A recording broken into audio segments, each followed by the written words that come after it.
मैं सोई जो एक शब तो देखा ये ख्वाब बढ़ा और जिससे मोरा इस तरह ये देखा कि मैं जा रही हूँ कहीं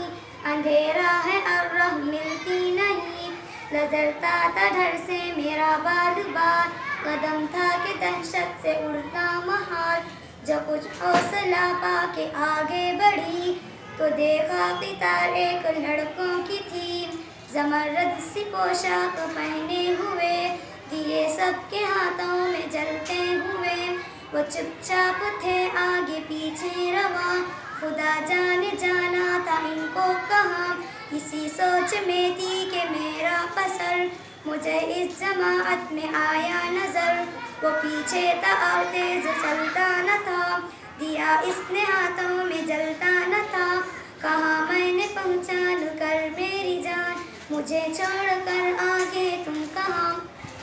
जुदाई में रहती हूँ मैं बेकरार पर रोती हूँ हर रोज अश्कों के हाथ ना परवाह हमारी दरा तुमने की गए छोड़ अच्छी वफा तुमने की जब बच्चे ने देखा मेरा भी चुता दिया इसने मुँह फेर कर यूँ जवाब रुलाती है तुझको जुदाई मेरी नहीं इसमें कुछ भी भलाई मेरी ये कहे कर वो कुछ देर तक चुप रहा दिया फिर दिखा कर ये कहने लगा समझती है तू हो गया क्या उसे तेरे आंसुओं ने बुझाया उसे। बहुत